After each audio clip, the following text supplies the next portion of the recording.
Shalom sidang jemaat GKT Sinai Batu. Kita kembali bertemu di dalam persekutuan doa malam bersama dengan keluarga kita masing-masing. Kita saat ini berdoa di tempat atau di rumah kita masing-masing, namun kita bersatu hati menghadap kepada Tuhan, memuji Tuhan, membaca firman Tuhan, dan juga berdoa kepada Tuhan. Mari kita memasuki persekutuan doa malam ini dengan rasa syukur dan penuh sukacita. Firman Tuhan yang menjadi dasar renungan pada malam hari ini terambil dari 2 Timotius 3. Saya akan membacakan ayat yang pertama sampai ayat yang kelima. Keadaan manusia pada akhir zaman. Demikianlah firman Tuhan. Ketahuilah bahwa pada hari-hari terakhir akan datang masa yang sukar. Manusia akan mencintai dirinya sendiri dan menjadi hamba uang. Mereka akan membual dan menyombongkan diri. Mereka akan menjadi pemfitnah. Mereka akan memberontak terhadap orang tua dan tidak tahu berterima kasih. Tidak mempedulikan agama, tidak tahu mengasihi, tidak mau berdamai, suka menjelekkan orang, tidak dapat mengekang diri, garang, tidak suka yang baik, suka mengkhianat, tidak berpikir panjang, berlagak tahu, lebih menuruti hawa nafsu daripada menuruti Allah. Secara lahiriah mereka menjalankan ibadah mereka, tetapi pada hakikatnya mereka memungkiri kekuatannya. Jauhilah mereka itu. Demikian firman Tuhan.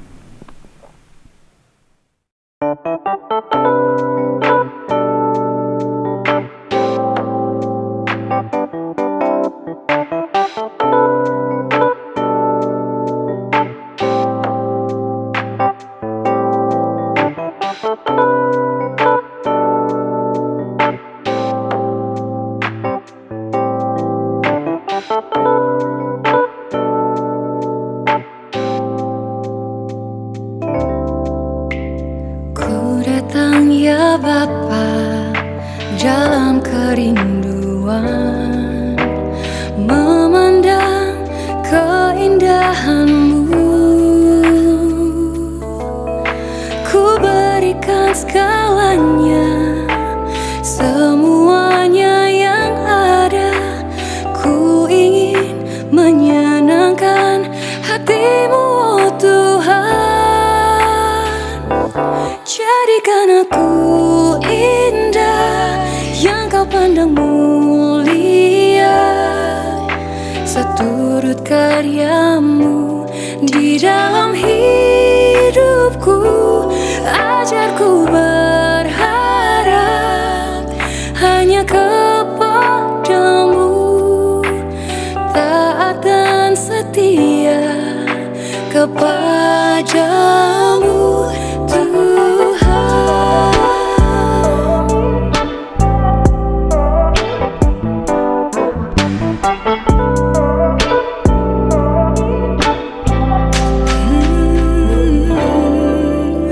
Ku datang ya Bapa dalam kerinduan memandang keindahan-Mu. Ku berikan segalanya, semuanya yang ada. Ku ingin menyenangkan hati-Mu, oh Tuhan.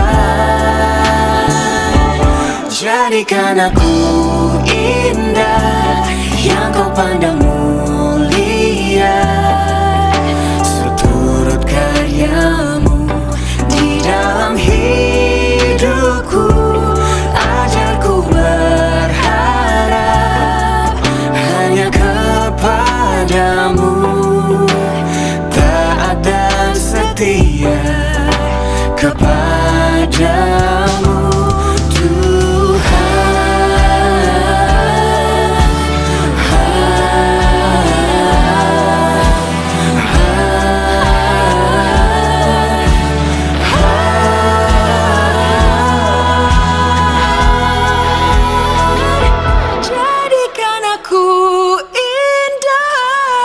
Kau pandang mulia, seturut karya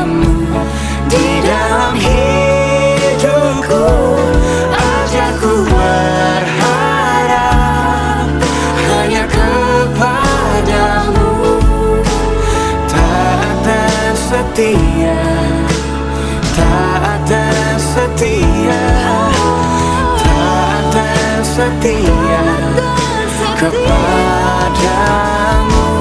Tuhan.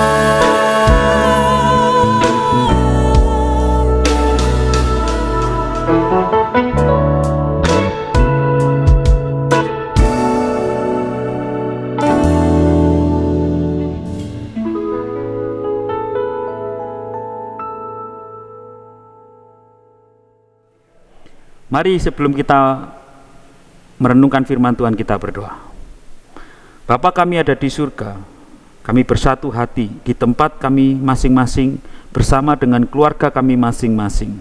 Kami mau belajar mendengar firman Allah, mengetahui isi hati Tuhan, dan mau menghidupinya dalam kehidupan kami.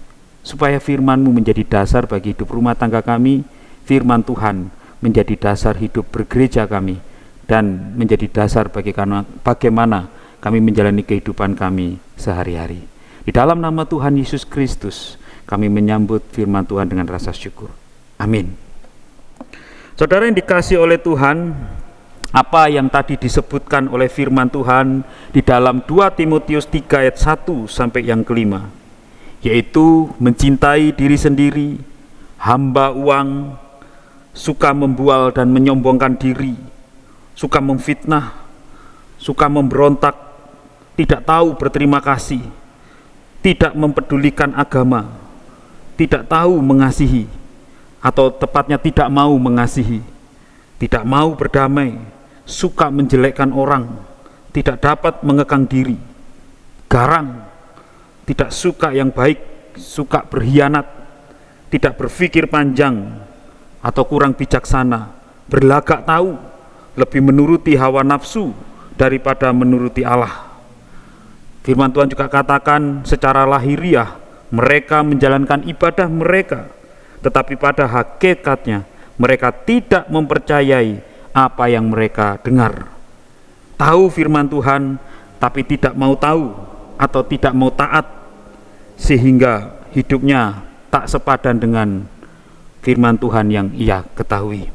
Saudara, itu adalah keadaan real di dunia saat ini, dan kita hidup di tengah-tengahnya, saudara. Namun sebagai orang percaya, kita dipanggil untuk hidup di dalam kesalehan, sekalipun kita hidup di tengah dunia yang bobrok seperti itu.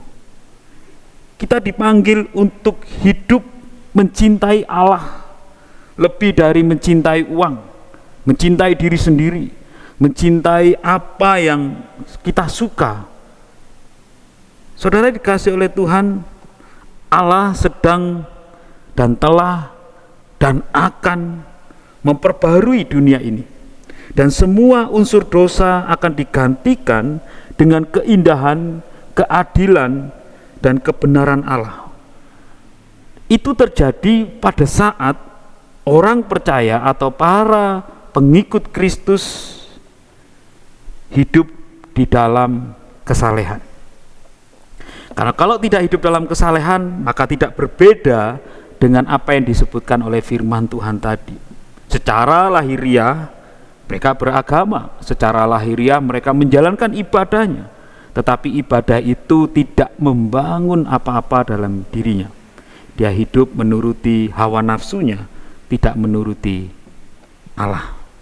Saudara dikasih oleh Tuhan, orang percaya diutus untuk terlibat di dalam misi Allah dan menyatakan penyelamatan dalam kuasa kebangkitan Yesus Kristus. Di sini kita mengambil sebuah kesimpulan. Apa itu kesalehan hidup? Kesalehan hidup bukan menjadi serupa dengan dunia yang tadi didaftarkan dalam 2 Timotius 3 ayat 1 sampai 5, mulai dari sukanya menyenangkan diri sendiri, hamba uang, suka melakukan dosa-dosa fitnah, sombongan, dosa pertengkaran, garang atau suka menyerah atau suka menyerang, ya, suka menjelek-jelekkan orang, atau bahasa kita hari ini suka gosip. Itulah dunia. Tapi kita dipanggil untuk hidup saleh, yang artinya tidak serupa dengan dunia itu. Atau dipanggil dalam misi Allah itu juga bukan berarti karena kita tidak serupa dengan dunia lalu kita menjadi lari dari dunia ini. Tidak, kita ada dan hadir dalam dunia ini justru untuk menyatakan misi Allah. Apa itu? Yaitu menghadirkan atau membawa perubahan bagi dunia ini. Kita orang Kristen di Indonesia seringkali merasa minoritas dalam jumlah atau kuantitas. It's okay, itu realita. Tetapi berkaca daripada firman Allah ini, panggilan untuk hidup dalam kesalehan, kita nggak boleh minor di dalam kualitas iman kita sebagai orang Kristen. Kalaupun dunia ini penuh dengan kebobrokan, bukan berarti itu menjadi sah bagi kita untuk ikut-ikutan bobrok. Justru menjadi suatu challenge atau tantangan buat kita tetap berdiri dalam kebenaran, menyatakan misi Allah, menyatakan kita berbeda, bukan berarti nyentrik, tetapi berbeda oleh karena kita tetap hidup dalam kesalehan, hidup dalam kekudusan di tengah dunia yang tidak kudus. Hidup benar, sekalipun sekitar kita atau lingkungan kita ini mayoritas hidup tidak mempedulikan apa yang benar atau hidup cemar, kita tetap hidup benar. Saudaraku dikasih oleh Tuhan, mari kita menghidupi firman Allah. Kita memperhatikan betul, dan kiranya apa yang menjadi list dari 2 Timotius 3 yang menggambarkan manusia di tengah dunia yang berdosa ini, itu menjadi checklist buat kita. Bagian-bagian mana yang masih perlu kita gumulkan, kita perjuangkan untuk kita tinggalkan karena kita tahu itu tidak dikenan oleh Allah. Karena kita tahu kita tidak dipanggil untuk itu, tapi kita dipanggil untuk menjadi berbeda dengan dunia ini, menjadi garam dan terang bagi dunia ini, menyatakan kualitas hidup rohani yang tidak berbeda dengan identitas kita sebagai orang Kristen, tidak menjadi berbeda dengan hidup kita yang beribadah kepada Dia. Kiranya Tuhan memakai saudara dan saya sebagai orang-orang Kristen, sebagai orang-orang percaya untuk menyatakan misi Allah, membawa perubahan, pertobatan bagi dunia yang berdosa ini. Tuhan memberkati engkau. Mari kita berdoa. Bapa di surga, mendasari persekutuan doa kami pada malam hari ini, biarlah firman Tuhan ini menginsafkan setiap kami, memanggil kembali, meneguhkan kembali akan panggilan iman kami, yaitu hidup di dalam kesalehan. Seperti Nuh, di tengah dunia yang bobrok, dia tetap tampil atau berdiri sebagai hamba Allah yang setia, menjadi hamba Allah yang taat kepada Tuhan, sekalipun dunia di sekitarnya meninggalkan Tuhan. Biarlah kami ya Tuhan menjadi hamba-hamba Tuhan yang setia, yang taat kepada Engkau, mau menyenangkan Tuhan, mau menuruti keinginan Allah. Terima kasih ya Bapa. Tuhan, kami berdoa menyerahkan untuk persekutuan kami selanjutnya. Di dalam nama Tuhan Yesus kami berdoa. Amin.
Tiba waktunya bagi kita untuk bersama-sama berdoa.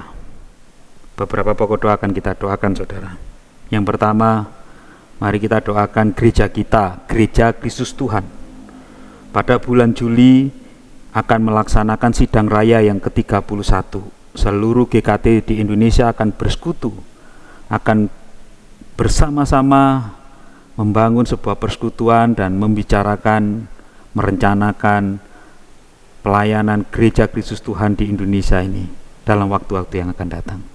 Mari kita doakan supaya persekutuan dan pertemuan sidang raya Sinode yang ke-31 ini berjalan efektif dan efisien, menghadirkan ide-ide yang menyatakan kerajaan Allah kepada dunia ini. Mari saudara kita berdoa untuk event ini.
Amin.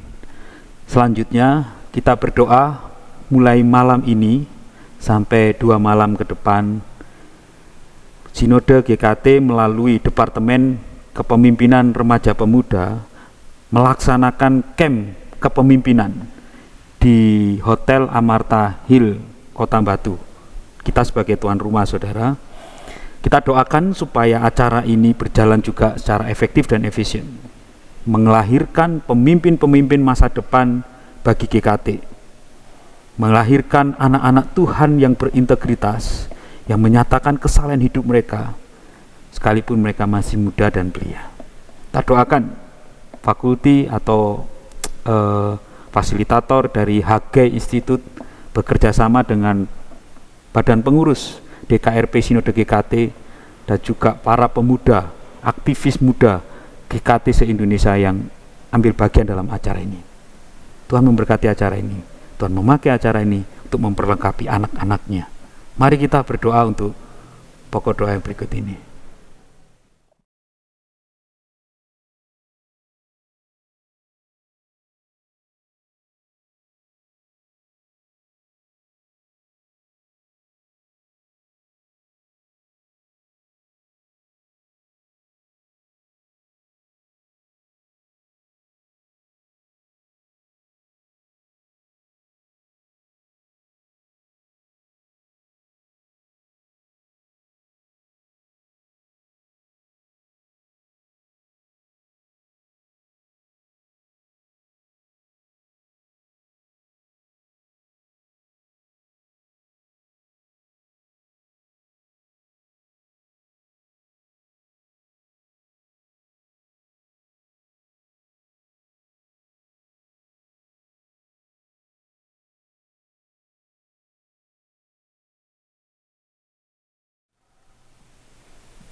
Amin. Doakan untuk gereja kita, saudara, GKT Sine Batu. Kita doakan supaya keberadaan GKT di tengah kota Batu memberikan dampak, menyatakan misi Allah, menjadi berkat. Seluruh jemaatnya hidup dalam kesalehan, menyatakan misi Allah dalam hidupnya, menjadi berkat bagi lingkungan sekitarnya.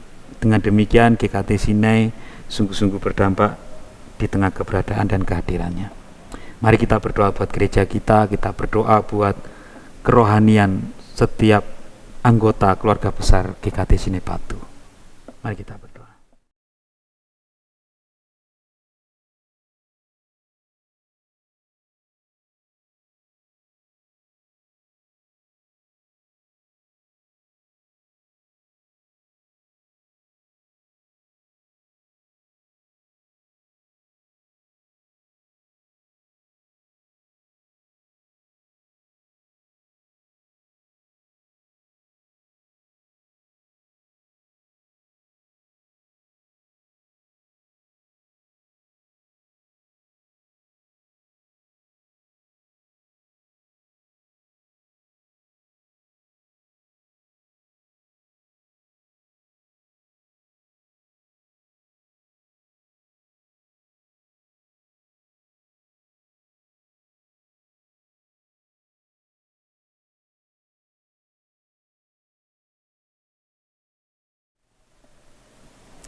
Amin. Kita berdoa untuk bangsa dan negara kita. Kita bersyukur pemilu presiden sudah berlalu, setelah ditetapkan presiden dan wakil presiden terpilih, menunggu waktu proses selanjutnya. Kita doakan dan terlebih lagi dalam menjalankan tugas dan tanggung jawabnya sebagai pemimpin negara dan membangun negara ini, membentuk tim kerja melalui kementerian, melalui pemimpin daerah dan seterusnya. Kita doakan supaya hikmat Tuhan menaungi pemimpin negeri kita. Hikmat Tuhan juga menaungi seluruh masyarakat Indonesia, sehingga kita bergandengan tangan bersama membangun negeri ini, menjaga negeri ini. Kita berdoa supaya Tuhan memberkati Indonesia dengan keamanan, damai, kesejahteraan. Mari kita berdoa untuk Indonesia, saudara. Bapa kami di surga.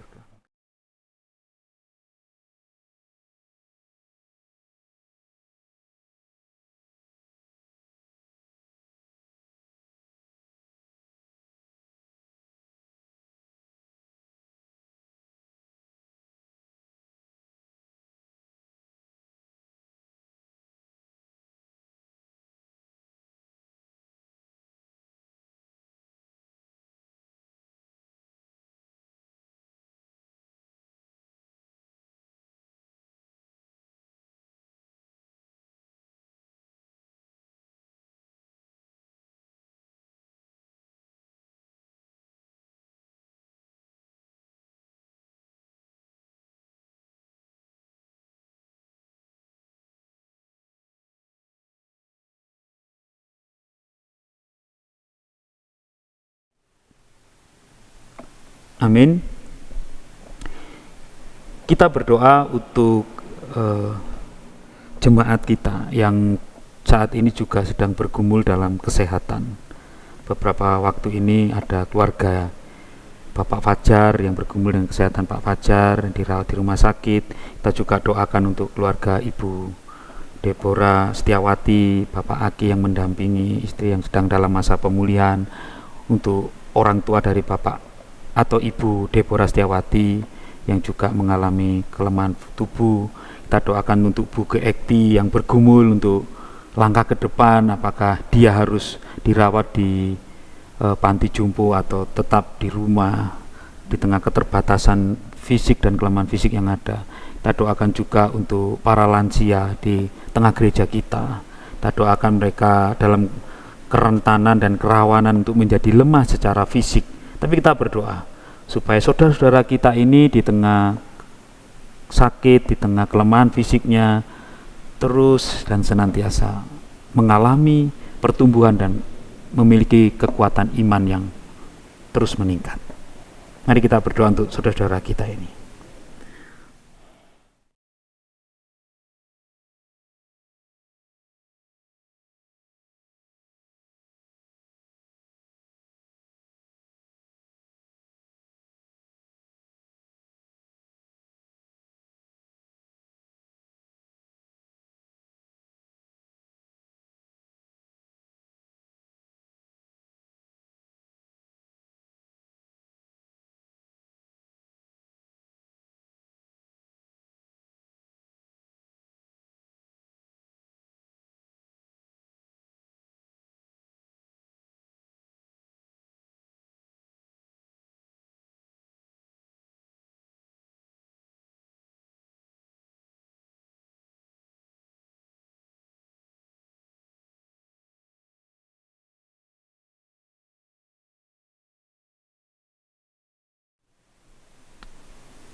Amin. Mari saudara, engkau para orang tua doakan anak-anakmu, berkati mereka, nyatakan berkat buat mereka. Kita sebagai anak-anak, kita berdoa untuk orang tua kita, bapak atau ibu kita, bahkan kakek dan nenek kita. Kita doakan mereka semua supaya mereka diberikan hikmat kesabaran dalam mendidik kita sebagai anak, atau membimbing dan mendampingi kita sebagai anak. Kita doakan mereka. Mari kita saling mendoakan. Para suami, doakan istrimu. Para istri, doakan suamimu. Mari kita bersatu membangun kesalehan hidup di tengah rumah tangga kita. Membangun keharmonisan itu. Sebab Tuhan hadir di tengah-tengah rumah tangga kita. dan kita terus menegakkan hukum Allah di tengah-tengah kehidupan berumah tangga kita. Kita mengutamakan Tuhan di atas segala-galanya, sehingga rumah tangga kita diselamatkan dan senantiasa diberkati dengan kerukunan dan keharmonisan. Mari kita berdoa untuk pokok doa ini.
Amin.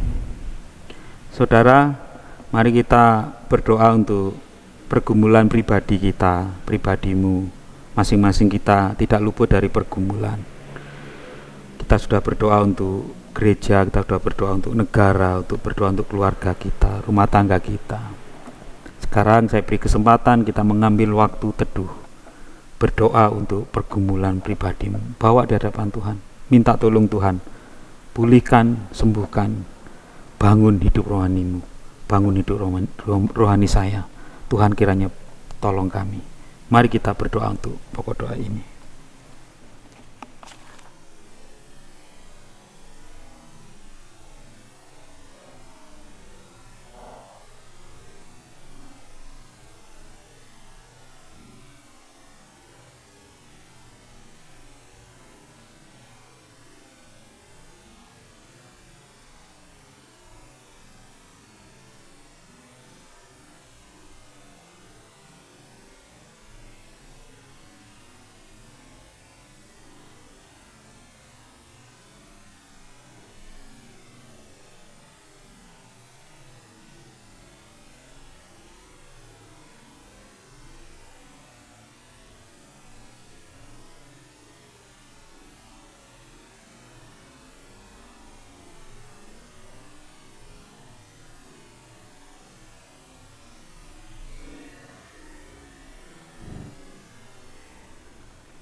Mari saudara, kita bersatu hati menyerahkan setiap doa dan mohon kita. Tuhan, kami menyerahkan setiap doa dan mohon kami ke dalam tangan. Kami memohon berkat dan rahmat Tuhan atas setiap permohonan pergumulan kami yang sudah kami naikkan dalam doa, bahkan yang tidak dapat kami ungkapkan dalam kata-kata. Engkau tahu apa yang menjadi kebutuhan dan pergumulan setiap kami. Engkau tahu kerawanan, kerentanan, keringgihan, keterbatasan kami, dan kami membutuhkan kasih karunia, pertolongan Tuhan, topangan Tuhan. Kiranya Tuhan memberkati. Kami menyatukan setiap doa dan mohon kami ke dalam tangan-Mu Tuhan, dan kami mulai menantikan jawaban doa daripada Tuhan sendiri, yang kami tahu yang terbaik yang Tuhan berikan kami, yang kami percaya Tuhan akan menjawab seturut dengan waktu dan kehendak-Mu yang tepat dan tidak pernah terlambat. Terima kasih ya Bapa. Kami satukan setiap doa dan mohon kami, dan kami menutup persekutuan doa pada malam hari ini di dalam doa yang Engkau ajarkan. Bapa kami yang di surga, dikuduskanlah nama-Mu, datanglah kerajaan, jadilah kehendak-Mu di bumi seperti di surga. Berikanlah kami pada hari ini makanan kami yang secukupnya, dan ampunilah kami akan kesalahan kami, seperti kami juga mengampuni orang yang bersalah kepada kami. Dan janganlah membawa kami ke dalam pencobaan, tetapi lepaskanlah kami daripada yang jahat, karena Engkaulah yang empunya kerajaan dan kuasa dan kemuliaan sampai selama-lamanya. Amin. Mari kita mengambil waktu teduh. Persekutuan doa malam ini selesai. Tuhan Yesus memberkati.